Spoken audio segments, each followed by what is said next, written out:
ಮಾನ್ಯ ಪ್ರಧಾನಮಂತ್ರಿಗಳು 6,000 ಪ್ರತಿ ರೈತನಿಗೆ ಕೊಡೋದ್ರ ಜೊತೆಗೆ 4,000 ರೂಪಾಯಿನ ನಾವು ಕೊಡ್ತಾ ಇದ್ವಿ.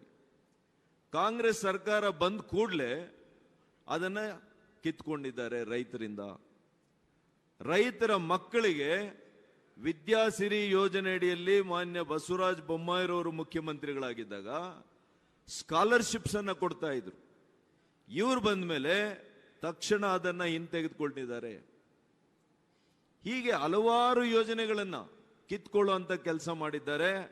ಮಾತಾಡಿದ್ರೆ ಅಹಿಂದ ವರ್ಗಗಳ ಬಗ್ಗೆ ಮಾತನಾಡ್ತಾರೆ, ದೀನ ದಲಿತ ಬಡವರನ್ನ ಉದ್ಧಾರ ಮಾಡ್ತೀವಿ ಅಂತ ಹೇಳ್ತಾರೆ.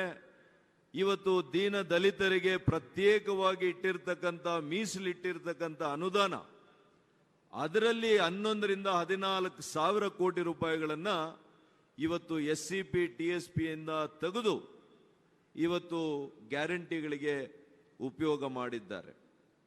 ನಾವು ಡಾಕ್ಟರ್ ಅಂಬೇಡ್ಕರ್ ಅವ್ರ ಬಗ್ಗೆ ಹೇಳಬೇಕು.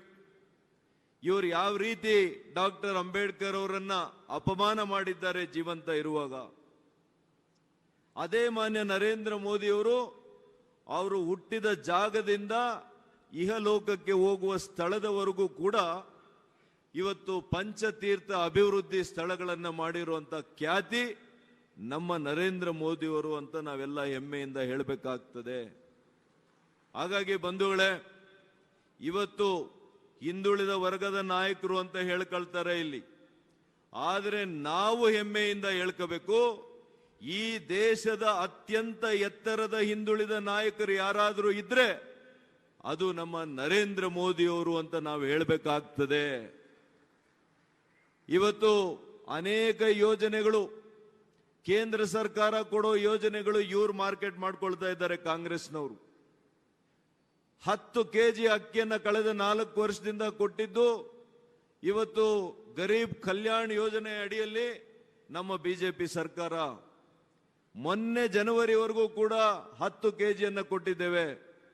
ಜನವರಿ ನಂತರ 5 ಕೆಜಿಯನ್ನ ಇವತ್ತಿಗೂ ಕೂಡ ಕೊಡ್ತಾ ಇದ್ದೇವೆ.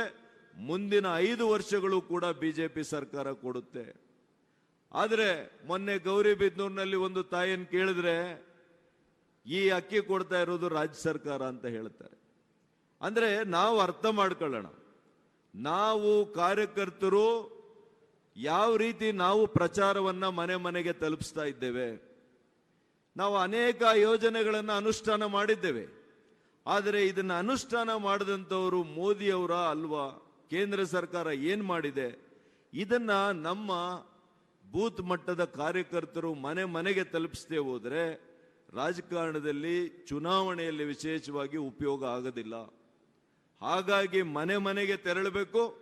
ನಾವು ಕೊಟ್ಟಿರ್ತಕ್ಕಂಥ ಯೋಜನೆಗಳು, ಮಹಿಳೆಯರಿಗೆ ಕೊಟ್ಟಂತ ಇವತ್ತು ಶೌಚಾಲಯಗಳು 11.5 ಕೋಟಿ ಮಹಿಳೆಯರಿಗೆ ಗೊತ್ತಾಗ್ತದೆ. ಅದು ಸ್ವಾಭಿಮಾನದ ಪ್ರತೀಕ ಒಂದೇ ಅಲ್ಲ, ಅವರ ಆರೋಗ್ಯದ ಹಿತದೃಷ್ಟಿಯಿಂದ ಕೂಡ ಇವತ್ತು ಗ್ರಾಮೀಣ ಪ್ರದೇಶದಲ್ಲಿ ಶೌಚಾಲಯಗಳು ಬಹಳ ಸುಲಭ ಆಗಿದೆ. ಅದೇ ರೀತಿ ಮಹಿಳೆಯರಿಗೆ ಉಜ್ವಲ ಯೋಜನೆ ಅಡಿಯಲ್ಲಿ ಉಚಿತವಾಗಿ ಕೊಟ್ಟಂತ ಗ್ಯಾಸ್ ಸ್ಟವ್ ಮತ್ತು ಇವತ್ತು ಸಿಲಿಂಡರ್ಗಳು, ಇದು ಕೂಡ ಅವರ ಬದುಕನ್ನ ಬದಲಾಯಿಸಿದೆ. ಉಚಿತವಾಗಿ ಇವತ್ತು ಆರೋಗ್ಯ ಸೇವೆ ಕೊಡುವಂತ ಆಯುಷ್ಮಾನ್ ಭಾರತ್ ಯೋಜನೆ, ಇದರ ಬಗ್ಗೆ ನಾವು ಮಾತನಾಡಬೇಕಾಗಿದೆ. ಎಲ್ಲದಕ್ಕಿಂತ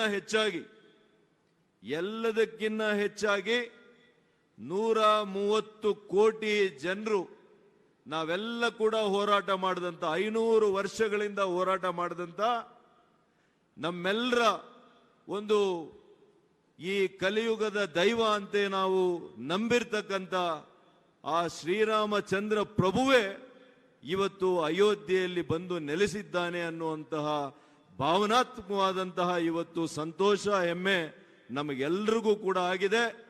ನಾವೆಲ್ಲ ಕೂಡ ಇದನ್ನೆಲ್ಲ ಕೂಡ ಅರ್ಥ ಮಾಡ್ಕೊಂಡು ಇವತ್ತು ಹೆಮ್ಮೆಯಿಂದ ಮತವನ್ನ ಕೇಳುವಂತ ಅವಕಾಶ ಇದೆ ಅಂತ ಹೇಳಲಿಕ್ಕೆ ಬಯಸಿ ನನ್ನ ಮಾತನ್ನ ಮುಗಿಸ್ತೇನೆ.